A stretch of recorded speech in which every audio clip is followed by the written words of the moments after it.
Just your existence as it is the absolute truth, Brahman, or the true self as we call it. It always is, just as it is. Eternity and immutability being the signs of reality.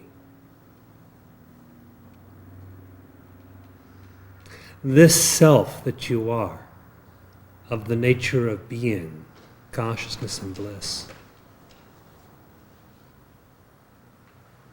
is invariable. It is not an object, any kind of thing, gross or subtle. Not something sensed, not something conceived. It is something entirely formless. It is not an accident or an event or an occurrence. Not a thing, not something that happens, but being or existence. Not a perception, not a conception, but consciousness itself.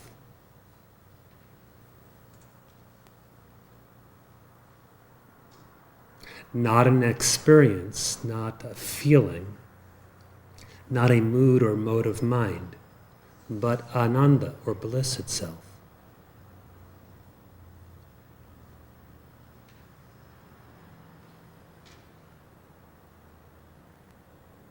The Maharshi indicated silence was most eloquent in revealing it, because that real self is, alone is, and is all that you are. What's being indicated by these fleeting words right now is actually something that you always are. And in seeking self-realization or enlightenment, which is liberation from any kind of imagined bondage and suffering, look for that inside yourself by means of knowledge. That is not a thing, gross or subtle, not an occurrence, which has a rise and a fall, an appearance and a disappearance.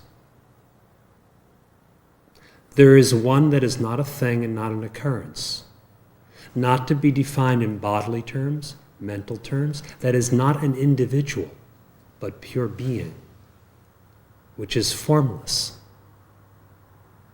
The formless is without limitation, hence unbounded. The formless has no creation or destruction. The bodiless has no birth or death.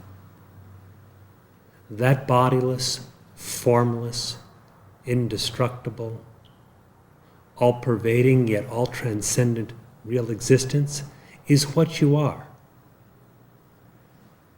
And that alone is what you are. All the illusion of bondage or suffering derives simply from non-knowledge, ignorance, non-knowledge of what you truly are, what the Absolute is. So that through a process of misidentification or superimposition, you seem to be other than what you are, though that process itself can also be said to be an illusion. Ignorance having no substance, which is why we call it ignorance. Knowledge having real substance, which is why we call it knowledge. What do you consider yourself to be? If you view yourself as an embodied being or as a body, inquire to find out what your actual being or existence is. There is the body. There is one who knows of the body. Who is that knower?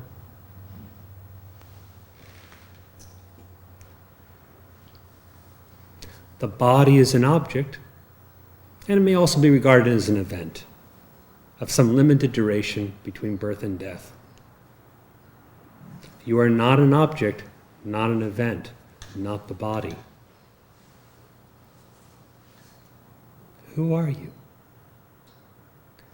If, as the Maharshi says, you make this inquiry, you inquire as to who you are, what will be revealed is your being, your existence as it is.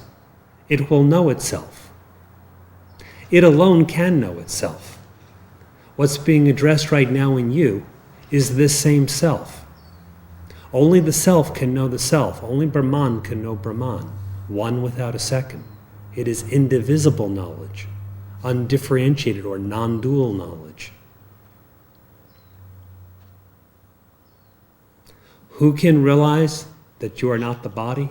That which is not the body in you. Likewise is it with the mind. By mind is meant any kind of thought, any mode, any mood, any train of thought, any state of mind, such as waking, dreaming, even dreamless sleep. There is the mind, there is the knower of the mind. Which are you? If you are the knower of the mind, then dispense with the mind all that is conceived, all that is a product of thinking, as being a definition for what you are. What remains? Inquire. Inquire, looking for that inside you that is absolute, not relative. The absolute is simultaneously the supreme. It is the highest. This is why it is advised by countless sages and scriptures that if you are to know God, you must know yourself. But if you know yourself, then God knows God. And there is no duality.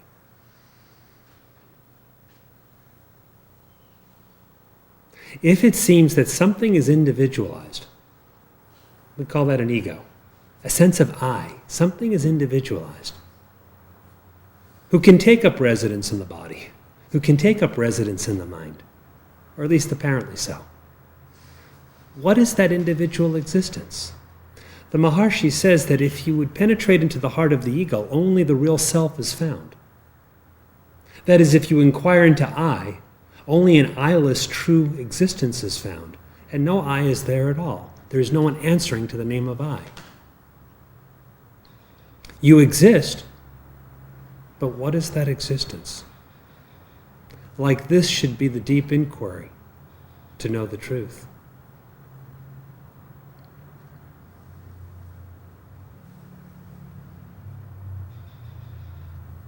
Space-like is this existence, with no limitation,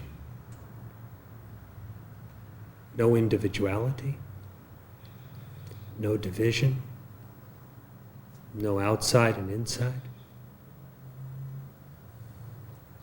no higher and lower, no two states of realized and unrealized,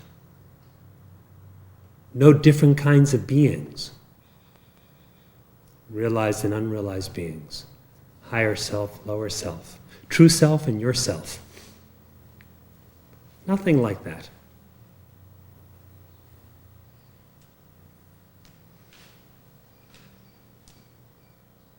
Just place in your spiritual practice all your focus on knowing the truth of your own being. Unless we do that first, what else do we really know? Undoubtedly, our view of everything will be determined by our identity. Indeed, the everything is nothing more than the I in that guise. So if the I is embodied, the world appears. If the I is not a body, there's no such thing as a world. If the I is thought of in mental terms, the realms of the mind appear. If there is no such misidentification, there's no such thing as a mind. Just one existence, worldless, mindless, egoless.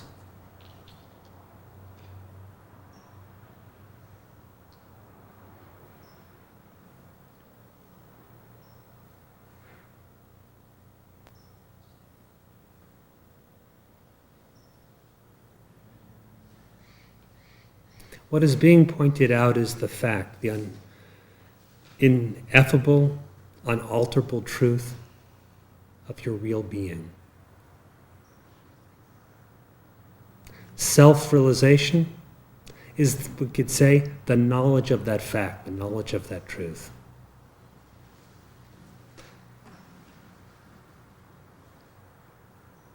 Or we may say it's the cessation of imagination, of duality.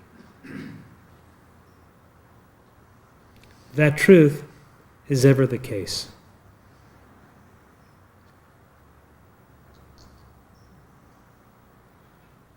Is there something that makes you think otherwise? If so, examine it thoroughly, inquire. That's what spiritual practice is for. That is what satsang is for. On one hand, spiritual practice, meditation, satsang, holy scriptures, etc., they're all for the purpose of revealing truth. On the other hand, the truth is always the ever revealed. So all these things are just for the dismissal of illusion. On the other hand, illusion doesn't exist. So they must serve a better purpose. The self-revelation of truth. Whichever way you look at it. Inquire, know yourself. This much has been said as a reminder.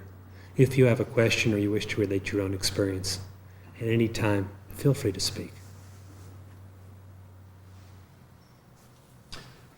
Thank you very much. I wanted to say that for some reason, the spirit in which you were imparting the satsang today reminded me of a statement of Maharshi that I've loved, among the best. It's hard to rate his statements as which ones were more wonderful, but the Maharshi's top one.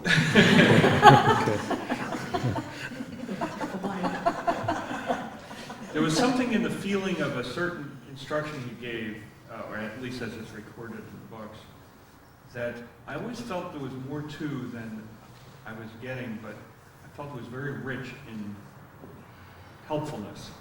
And it was that statement of, put aside all doubts, can I do this, can I not do this? Put aside all concerns, put aside all senses of, oh, I'm guilty of this or I have done that.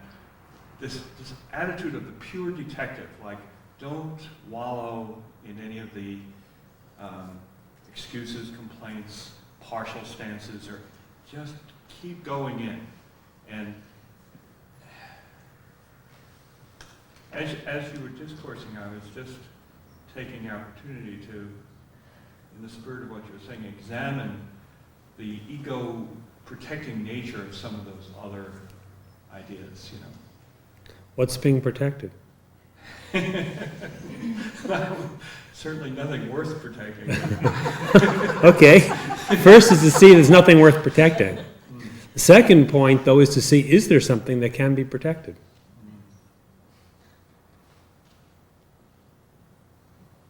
Does a mythical figure need protection? Can we keep the mirage water from being evaporated? Is there even the desire to do so in any living being? Or is not there the continual desire to find the real peace, the real identity, the reality of the self? Only when looked at through ignorance, which is sort of like a lens inverting the picture, it comes out as the attempt to establish identity as an ego entity. But what is it that is really wanted?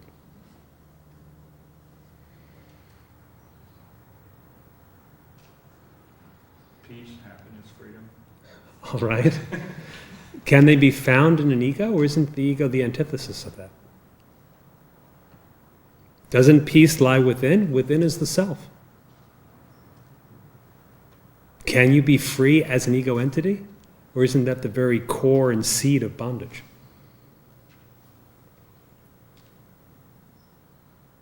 Can you be happy, and can happiness endure with the illusion of an ego? And when happiness does shine forth, where does it shine forth from? And who experiences it? Does the ego ever experience happiness? Or can the ego ever experience anything? Is it an entity, and a cognizant one at that?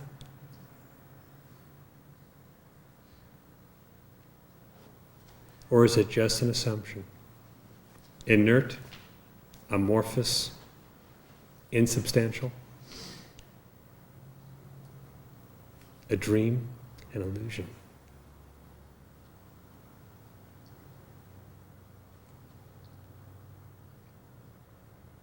And if that is so, who experiences happiness? Who experiences peace? Where does this intuition that such happiness and peace and freedom are your natural state, where does it come from?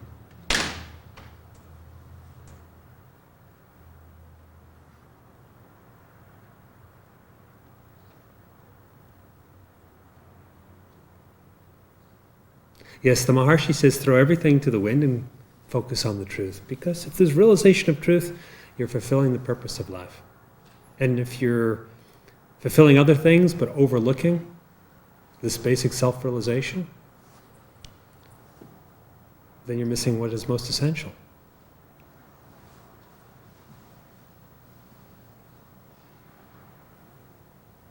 Now, in the same statement, he says you should throw away doubts of whether you can realize, cannot realize, etc. You exist, you know that you exist. The capacity for that knowledge is innate. There can be no doubt about it. You never doubt your own existence, you never doubt the knowledge of your own existence.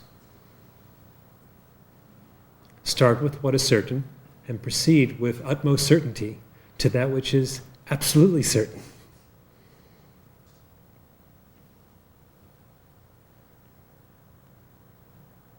If we say to ourselves, I think I can realize. I don't think I can realize. The I in that statement is itself unreal. If we would inquire, who is it that entertains either idea, the doubt or the affirmation, we find that which is neither affirmed nor doubted, but which simply is.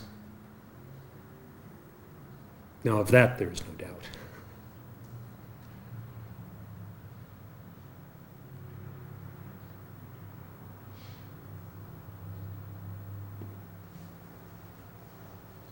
So again, as has been pointed out in some previous satsangs, if it were not possible for you to realize the truth of the self,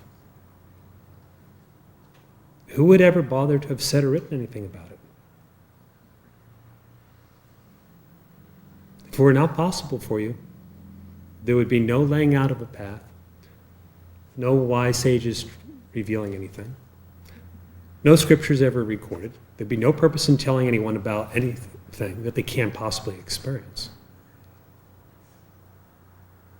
They would serve no purpose, or would just make people feel bad. Obviously, the sages and saints don't make people to feel bad. The people are capable of feeling bad by themselves.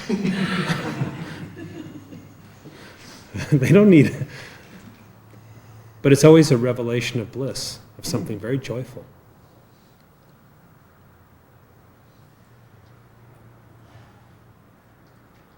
How could you not know yourself?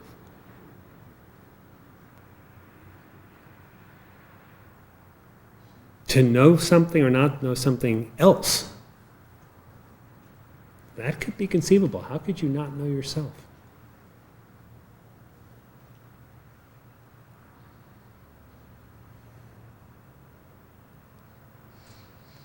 Or how could it be impossible to know oneself? What would be the obstacle? What is going to get in the way between you and you? If there's you and something else, something may get in the way. There might be some inherent defect in the intellect or some inherent obscurity in the particular thing you're trying to know. Great mystery. But between you and you, how much distance is there? This is self-knowledge. Simply make your vision non-objective and it becomes very clear to you.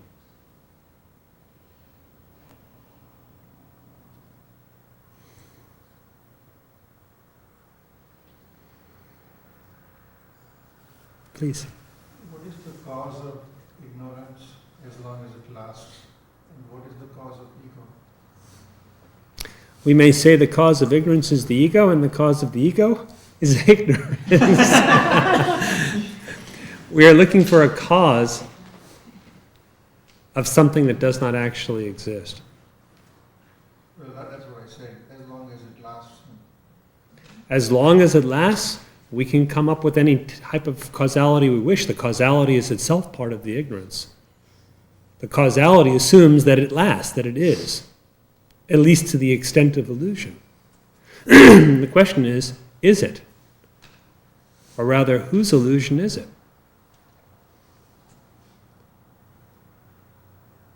To ask for an explanation of illusion necessarily entails making use of illusion. But when we know the nature of that illusion as it is, it ceases to exist. Do you entertain the idea that Brahman is the cause of Vidya too? If there's a cause, Brahman is the cause of everything without exception. But Brahman is also beyond the idea of a cause. Cause is a human conception of Brahman. Brahman has no such conception.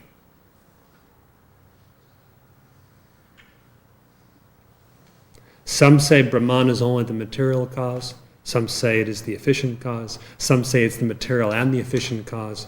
But Brahman doesn't say anything like that. Brahman is just silent about all that.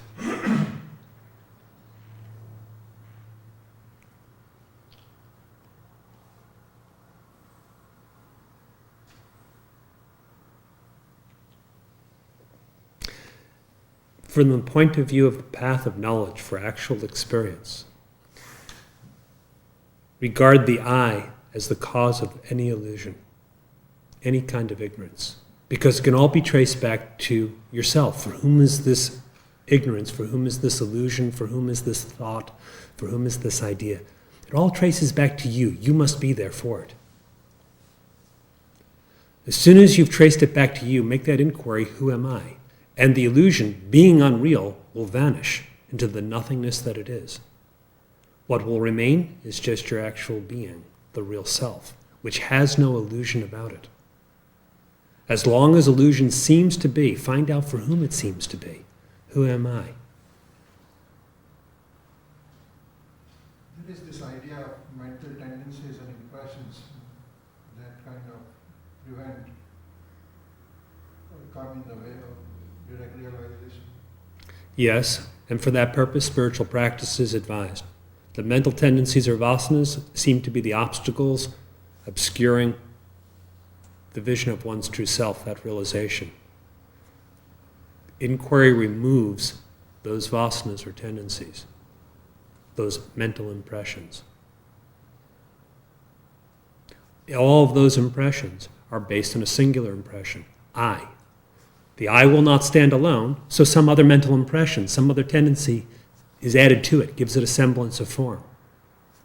Trace your way from outward to inward, from the mental tendency to who seems to have it, to who you really are.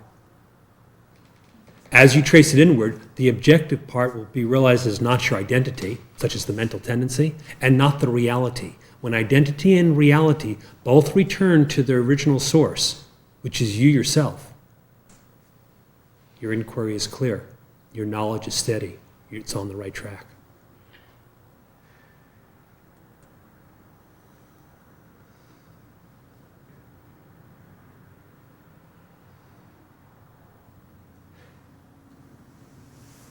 Yes, Shanti. Sri Vibhu, speaking for again and as Brahman, said, it was a wonderful statement, I loved it. Cast away everything for the sorrowless teaching. That really said it all to me, because nobody likes sorrow, and we've had enough of it. So cast away everything for the teaching that gives you the full assurance that it is the only truth and totally reachable. Yes, cast away everything. That means not only all the attachments to anything of this world, but cast away the misidentification with anything.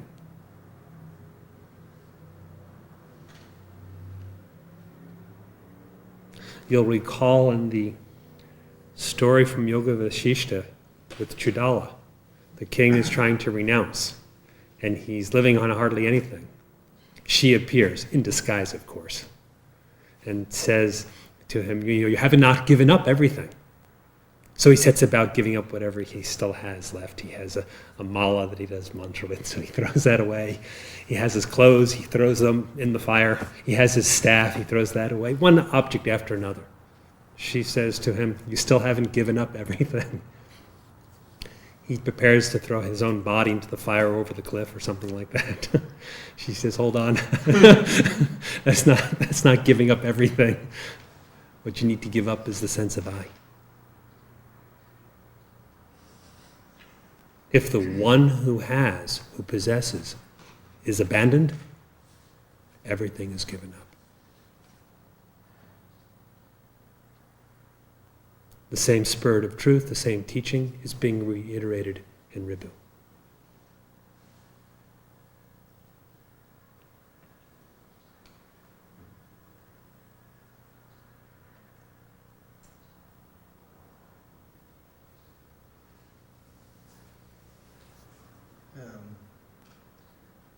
Finding the self, the real, is infinite. The four is an ongoing process to abide in the truth and growing in it. So we look economically to it, going back to my false ego, is a waste of time for me. So abiding in the everlasting truth, ongoing, expanded, formless, my devotion completely emerged from it. And all sorrows from the finite, non-existent, irrelevant,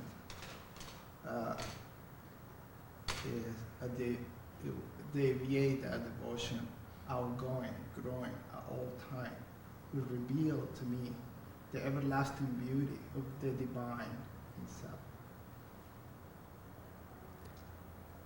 That which is true, all good and beautiful, is the divine, the supreme. It is infinite. It is also without difference. So it is all-pervading. The all-pervading, as mentioned earlier, is also all-transcendent, not subject to the limitations of any body, individual idea, etc. So by the power of your devotion, yes, do not return to the ideas of being an ego. Either relinquish the ego that seems to be there and give all your focus, all your love, all your attention to the infinite, for the ego does not count. Or if you have done that, don't go back to eat what you've already vomited. No one would do that. If you've already rejected something of the ego, don't return to it. Devotion means no scope for the ego. Is it an ongoing process? It may appear that way in aspiration. Really, there's the Supreme, God, and only God. In meditation, there's actually only God present. In devotion, there's only God present. In all this universe, there's only God present. When the universe is not, there's also only God present. So by definition, infinite means outgoing, growing, going, expanding. It's never finite. That is a partial view. When the wise speak of infinite, it is not an activity. Just like it's not an object, a finite thing. It is not an activity either. It's not an event, like a long event. It is expansive, but should not be viewed as in a process of expanding. For if it were in a process, it would be changeful. If it would be changeful, it would not be the abiding reality. God is changeless. The abiding reality is invariable. If there is expansion for you, it is that expansion as well. But in itself, it is infinite already without measurement. The infinite is not doing any more expanding. It is beyond the notions of time and space. The key to the experience is give no regard to the ego. Ego loss is the way.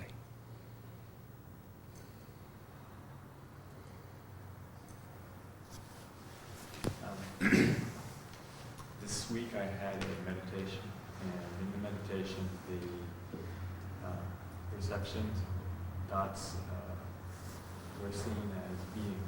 And before I've had this experience, but they seemed confused with being, as if having still a subtle existence of their own. And this experience, they did not exist apart from being. And without that, they are really totally unreal and cannot trouble one, because one is that. Can't be troubled by oneself. And this is something I've been trying to see clearly for some time. Now, I want to abide in that experience. And could you speak to me and deepen that, fill it out? What is the definition of the one who wants to abide? Let's look at him.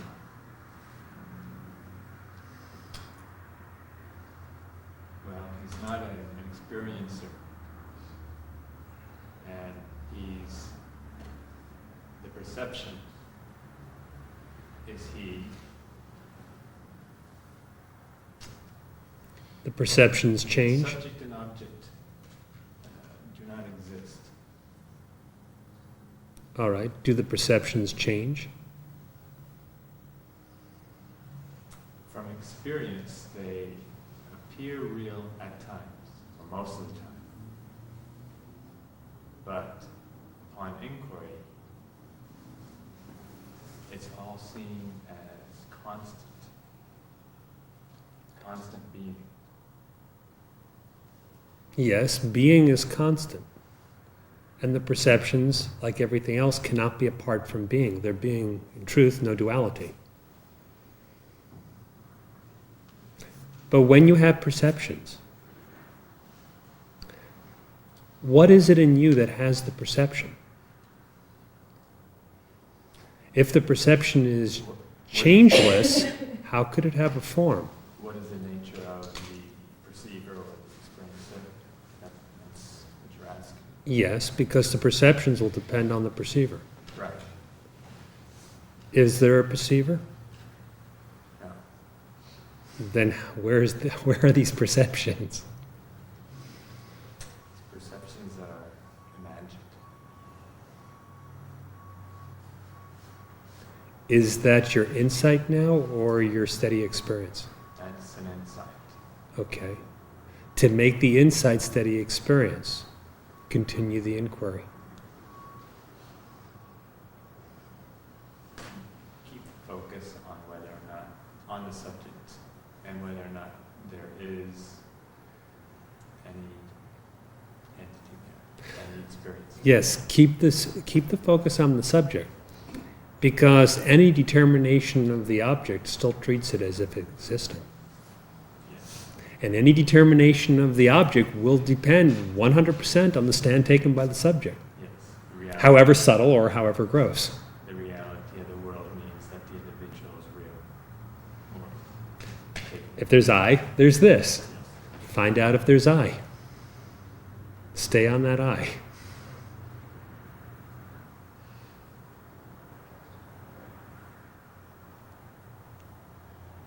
If we first determine the nature of I through a profound knowledge of the self, then we can see if there's a this. Whether a real this, a partially real this, an unreal this that somehow keeps popping up, or any such thing at all. The intellect,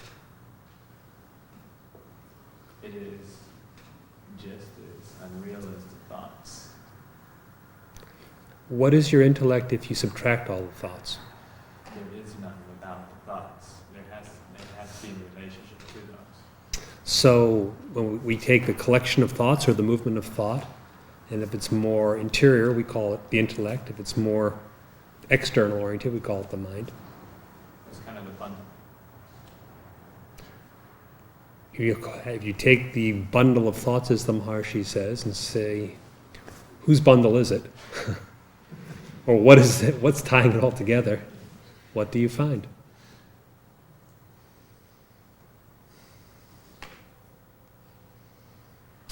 Well, if there's nothing there, and there's nothing tying it all together. But I have to, again, go back to the subject. Go back to the subject, because in that lies direct experience or true knowledge. A knowledge that does not depend on the intellect and does not fade upon the intellect's dissolution. So the intellect must appear as an object to the subject. You know about it, do you not? Yes, it appears to be someone, something that does something with the thoughts. Yes, but you know about that. Yes. Who is the knower? Trace out the consciousness in this way. Do not stop at a mere thought, whatever be that thought. Even if it be a thought with a spiritual content, go to where the thought is pointing, which is if it's spiritual, then it's pointing to something beyond itself. You have to make your vision non-objective. Focus on the subject. Stay with that eye.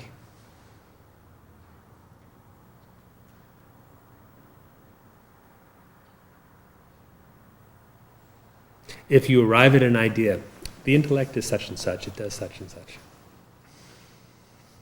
Will that liberate? No, it's just another thing you can get rid of. Okay. Or it might be a stopover point, but it's not your destination. It's like a rationalization. It's an explanation. It might have some expedient use. But if it's liberation, self-realization that you're seeking, stay on the trail of that eye. The subject is always the answer. Yes, his own nature is the answer. The Maharshi says the nature of the inquirer is himself the answer to the inquiry, and there cannot be another answer.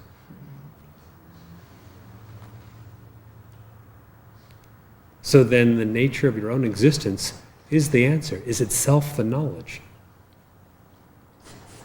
Hence, prajnana Brahman, supreme knowledge, often translated as consciousness, we can translate it as supreme knowledge, is Brahman. The knowledge is not an activity. The knower is not an individual.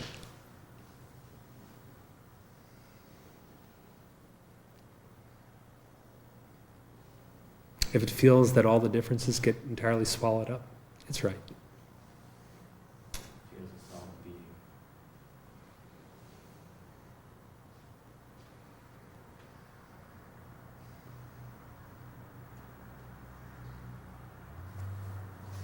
Does personal God have any importance in self-realization? For the person,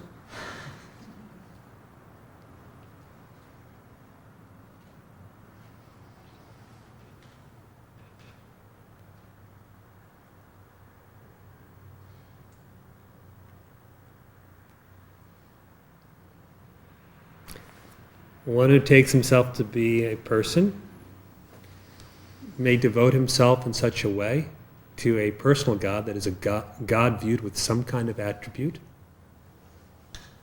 according to his temperament. He may pray, he may contemplate upon that God. That same God is within him. By some means, pulling from the inside, pushing from the outside, that very same one, felt as God with attributes, reveals his attributeless nature within. In its attributeless nature, There is no separate worshiper. So the same self appeared as God with attributes, to reveal God without attributes, to reveal that that God is only the self. It is self-revelation, self-realization.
Great, Eric.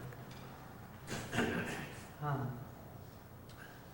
talked about this Friday, but making the view non-objective.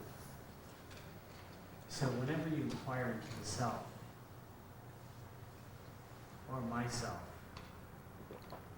so it's really not trying to find something outside myself, it's really making my view non-objective, right? That's right. Whatever is said about the self is yourself. It may be referred to as the self to show its impersonal nature. Yourself to show its non-objective nature. It's just one self.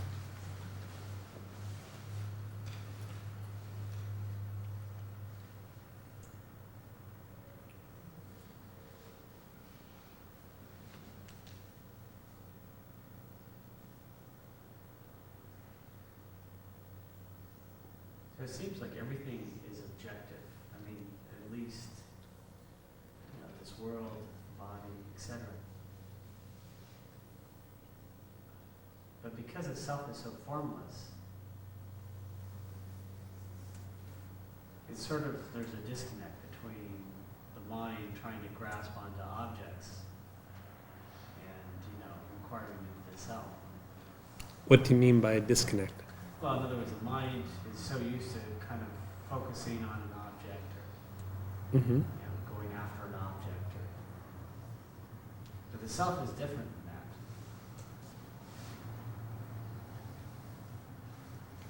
Because it's our self. So it seems like there's a different, fundamentally, approach to self-inquiry than there is to...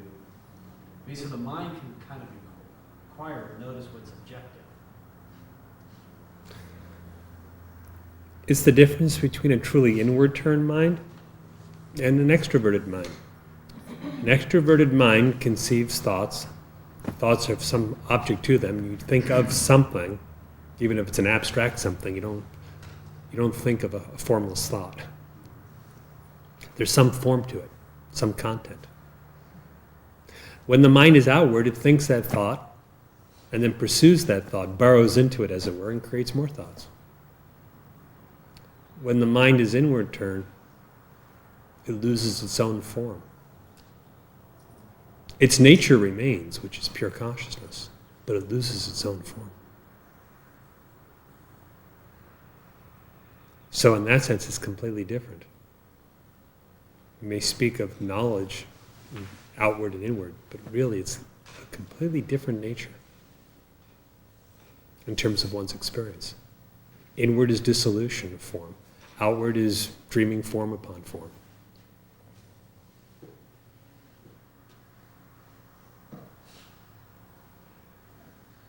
So because self-inquiry seems like it's, I think you mentioned this last Friday to me also, about,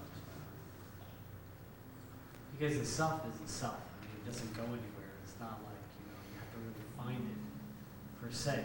I mean, it's ourself. It's right where you are, so there's no question of finding it. It's a little bit like going in search of the space in the Satsang hall right now. It's all around and right through you, so there's no question of losing it. Yet if you don't see the space in the hall, but you only see the forms of things such as the walls, you need to look in a different way. In the same way, you're always the self. The self alone is the solitary consciousness. There's nothing apart from or outside that self. Yet if through imagination you think of yourself as a particular thing, and then there are other things, and the relation between them, you don't see the reality. The inquiry simply removes the imagination. Is it through interest in knowing the self and lack of interest in what's objective, or what's... That's important. That's very important. The interest in knowing the self is based on the intuition, or recognizes the desire for the happiness. We were talking about that earlier. That's why the preamble to the text, Who Am I, by the Maharshi, begins with a talk about happiness. If we see that happiness is within, what we've desired in ever so many desires, actually the actual experience we're looking for is within. Within is the self. Then we're driven to find that out. There's the interest. The interest in other things was only so long as it provided you with happiness. There's the detachment or the disinterest when we recognize where the happiness is. When we further know that something is not real but depends on us for its reality in our experience, it's even of less interest. And when we see it has nothing to do with our identity, it is of no interest to us. No interest in the sense of no attachment.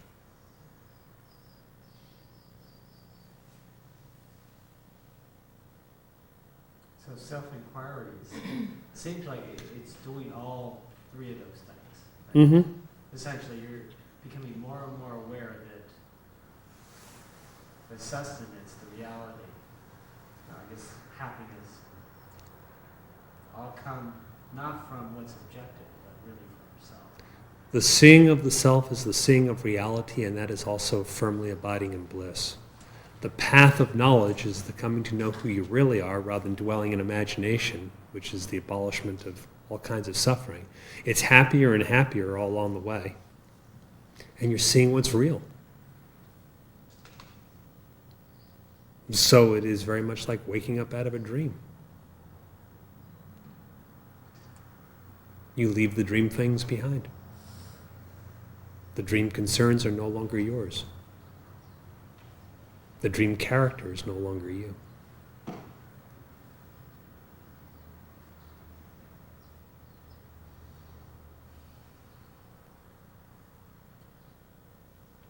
So the intensity, though, for the inquiry,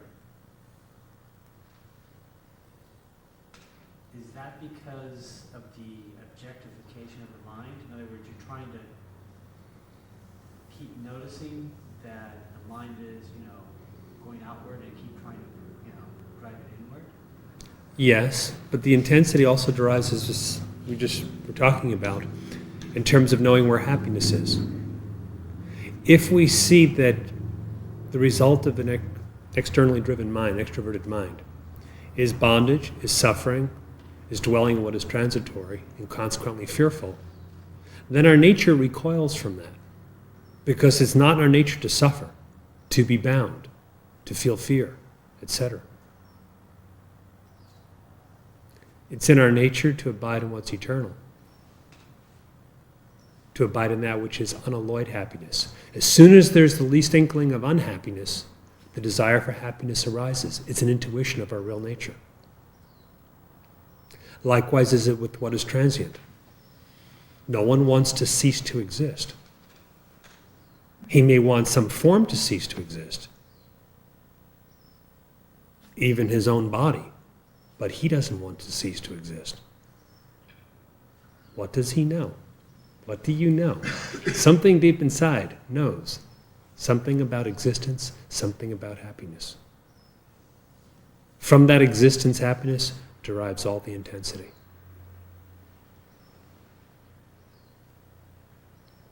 Looked at even more deeply, that which manifests as intensity and clarity of discrimination on the path is actually the vividness or intensity of reality. And there's nothing more intense than reality. It is the all-peaceful. It is, well, it's difficult to speak of it in terms of intensity, but we could say it's ultimately intense.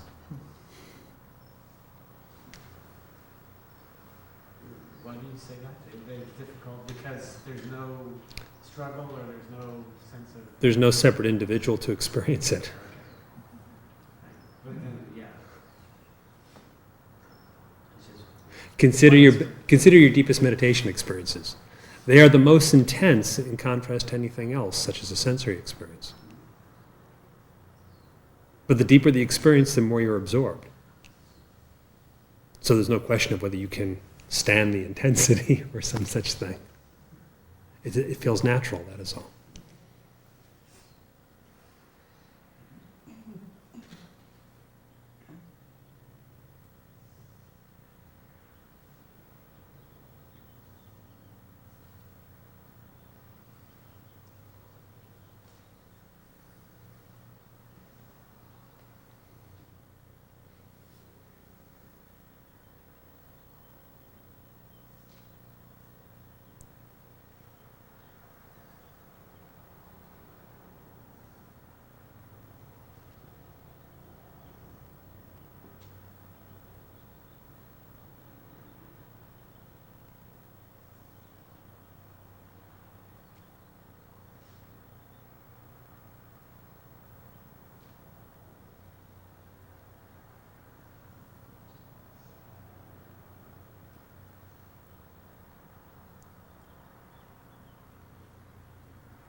So on the lower level, though, it seems that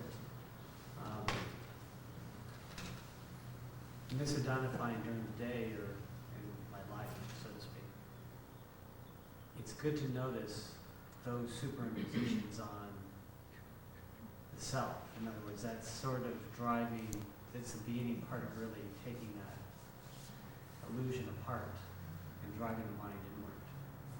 Yes, first you must discern what it is that you're misidentifying with. And then you can discern that it has nothing to do with you.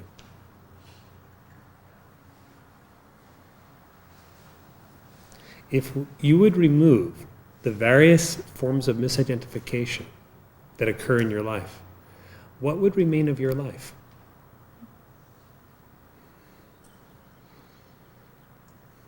A lot of big holes would be Okay, a lot of big holes in the illusion. The illusion may have more holes than substance. What would remain? It wouldn't just be nothingness.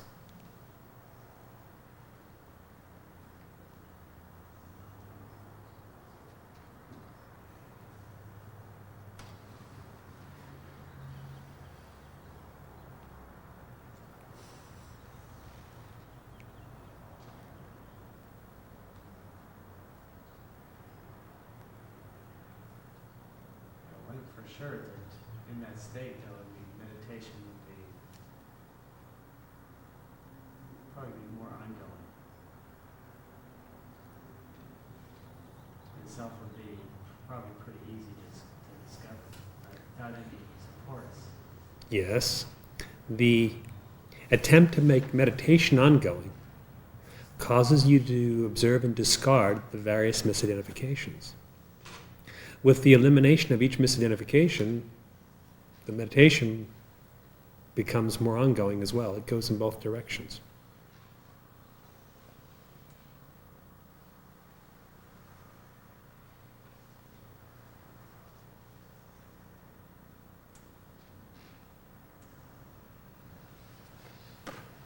So the noticing this superimposition, or taking myself and my happiness outside.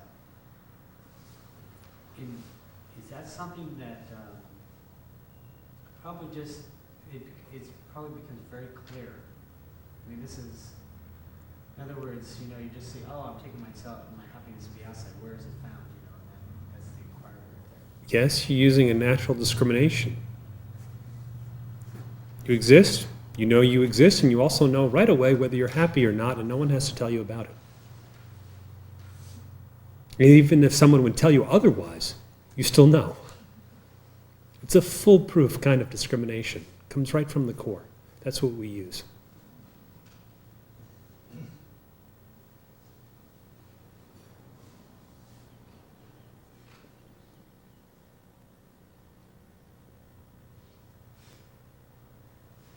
What is it that you misidentify with?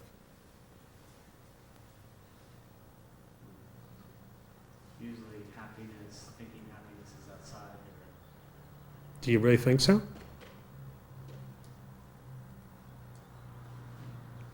Yeah, it's pretty hard. In which external thing do you think you're going to find your lasting happiness? Oh, lots of things. Really? Which things? Which things are going to give you happiness and hopefully enduring happiness, otherwise you'll be unhappy again? Well, it could be like numerous little teeny things.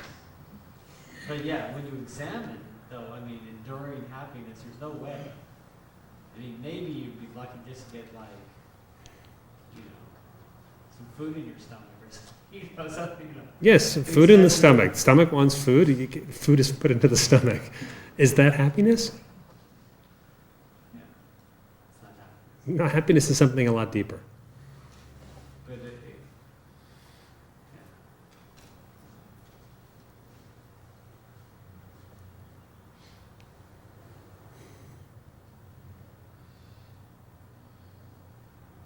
Is there any object you can hold out to us that will provide happiness? That will provide happiness? I'm sure everyone would be interested if you can show. Here it is, a ball of happiness. If you can show it, people will want it because it's their nature to want to be happy. So, what thing have you determined will give you happiness? Or if it's a variety of things, you need a whole lot of things. What things? What combination platter is necessary for your happiness? Is there anything like that?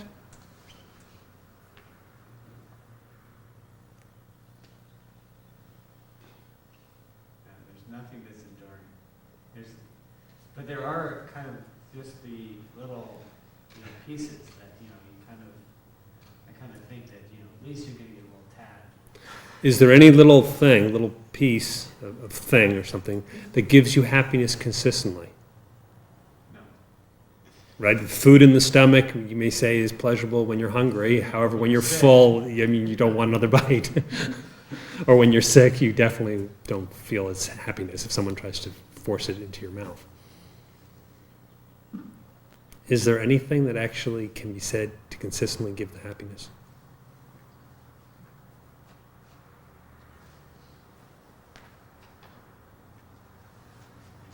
It seems like dissolving, identity is kind of more consistent.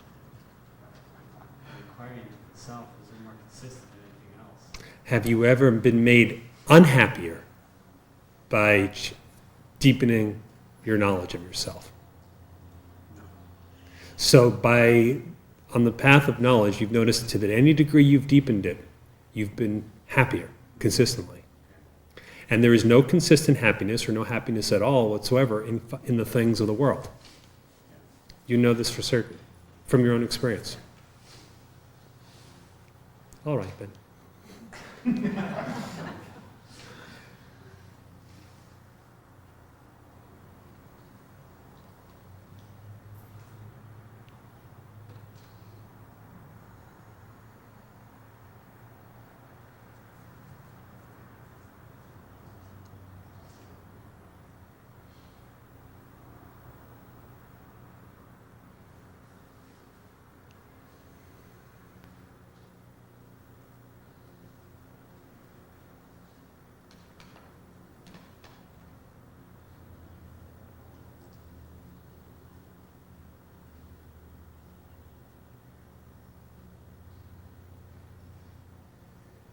Now, a man who knows that happiness is within, and no object in the world can provide him the happiness, that even when there seems to be happiness in a worldly experience, it's actually the shining of his own self with which he is mixing up with something.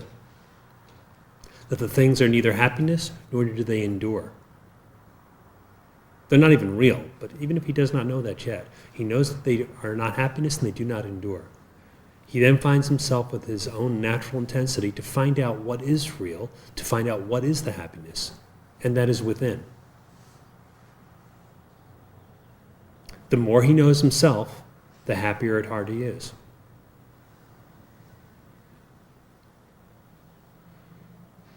If he thoroughly inquires to know himself, so that he ceases to imagine himself to be something he's not only is he detached from everything, and so nothing can make him suffer or take his happiness away, but he's no longer misidentified. He just knows himself. What he is what he has. What he has is what he is. That is the self. That's of the nature of being. That's of the nature of consciousness. That's of the nature of bliss. Wherever his being is, there is his bliss.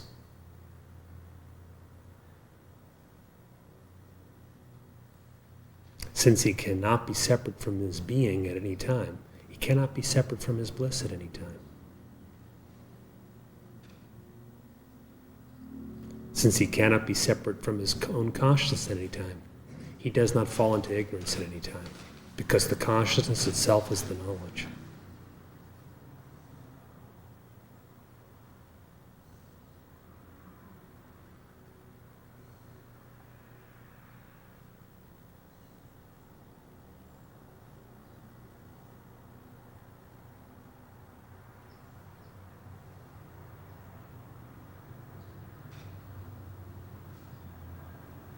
If there's desire for anything, find out who is it that propels the mind.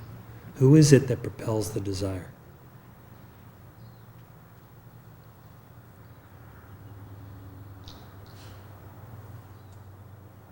Then you pass beyond desire.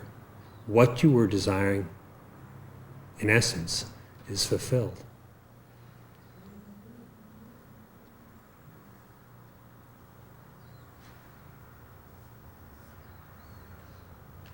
You pass beyond the mind and what the mind was spending so much time trying to think about. That you know directly.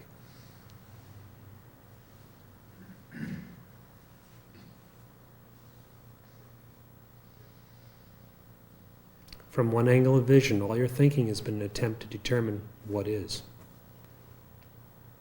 When you know yourself, you know what is, and you yourself are what you know.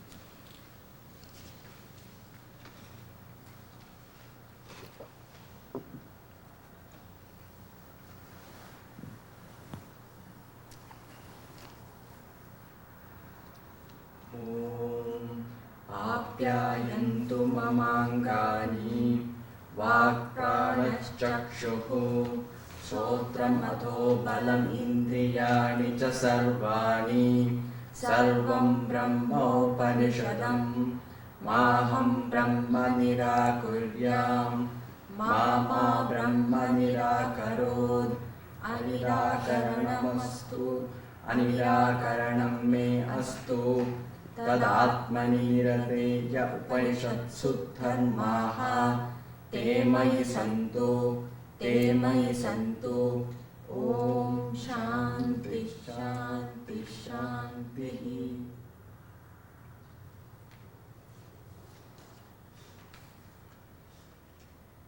May my limbs, speech, vital force, eyes, ears, as also strength in all the organs, become well developed. Everything is this Brahman revealed in the Upanishads. May I not deny Brahman. May not Brahman deny me. Let there be no spurning of me by Brahman. Let there be no rejection of Brahman by me. May all the virtues that are spoken of in the Upanishads repose in me, who am engaged in the pursuit of the self. May they repose in me. Om, peace, peace, peace.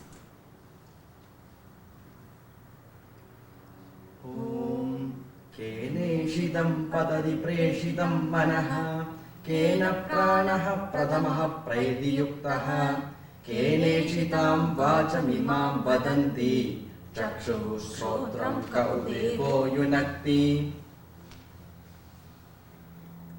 Willed, by whom does the directed mind go towards its object?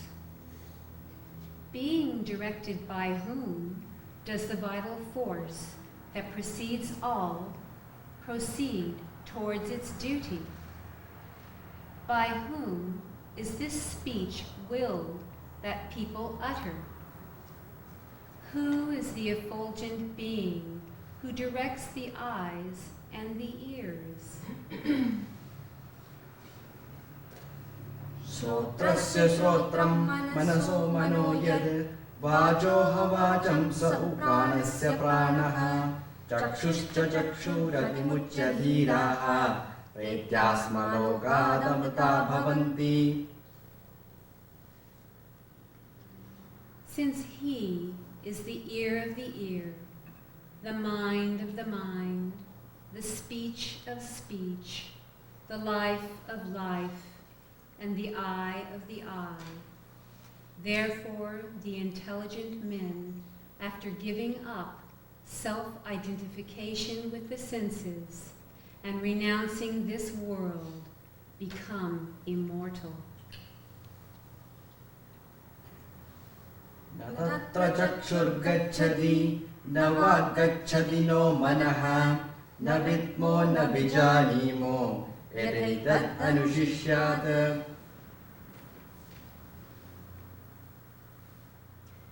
The eye does not go there, nor speech, nor mind. We do not know Brahman to be such and such. Hence, we are not aware of any process of instructing about it. अन्यदेव तद्विदिता अधो अविदिता ददि इति शुश्रुम पूर्वेषां येनस्तद्वाचक्षिरे.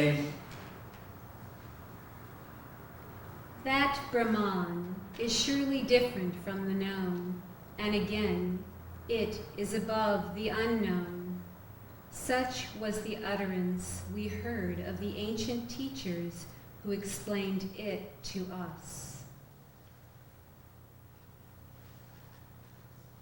यद्वाचानभ्युदितं येन वागभ्युद्यते तदेव ब्रह्मत्वं विद्धि न इदं यदिदमुपासते.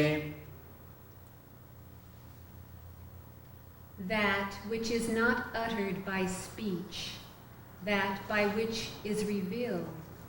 Know that alone to be Brahman, and not what people worship as an object. Yanmanasa na manute yena hurmano matam tadeva brahmatvam vidhi na idam yadidam upasate. That which man does not comprehend with the mind, that by which they say the mind is encompassed, know that to be Brahman, and not what people worship as an object.